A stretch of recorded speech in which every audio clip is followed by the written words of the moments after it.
Hello and welcome back to Questions from Quarantine. I'm Tari Tyrell and I'm here with our Dr. Margaret Bourdeaux and Professor Juliette Kayyem at the Belfer Center.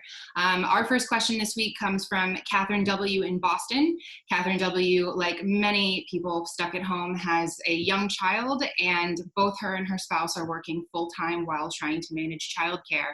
So she was asking us, as both her in-laws and her parents live nearby, is there a safe way that people can start to get childcare, at least childcare relief from family members, if not from nannies or daycare centers?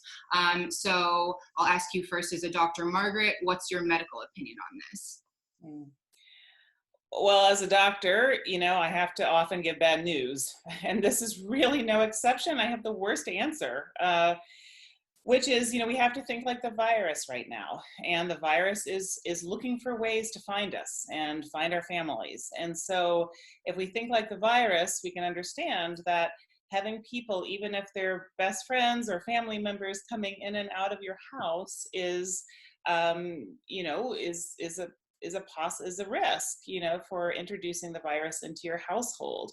I think that that's the sort of medical truth. What I would say is, I hear these stories all the time now, and, it is just making us really focus in and double down on getting that testing and tracing and isolating and quarantine support for folks.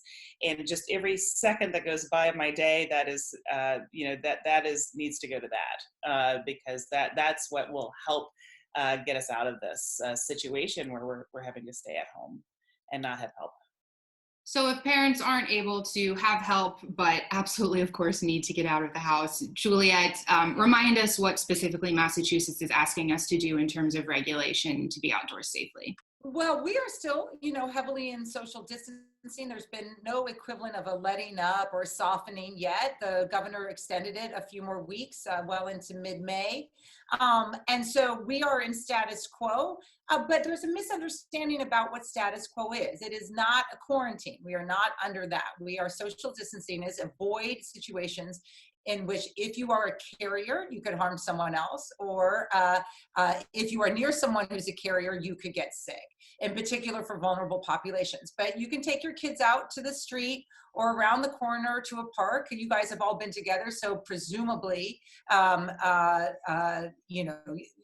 of you have or don't have the same thing, and don't interact. And if there are interactions, they need to be 6 or plus more feet apart.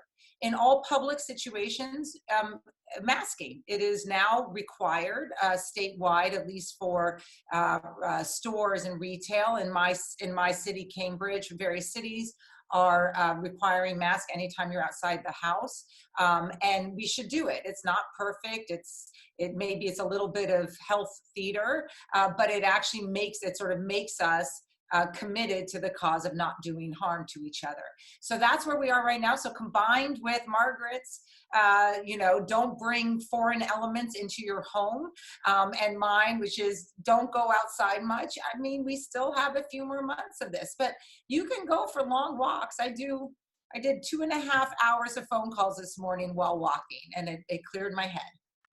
Well, thank you so much. We wish we had better news for you so far, but stick with it. Open your windows if that's the best you can do, and you try to appreciate a little bit of the sunshine. As always, we are Questions from Quarantine, and you are welcome to hashtag Questions from Quarantine if you have questions for us next week. Thank you.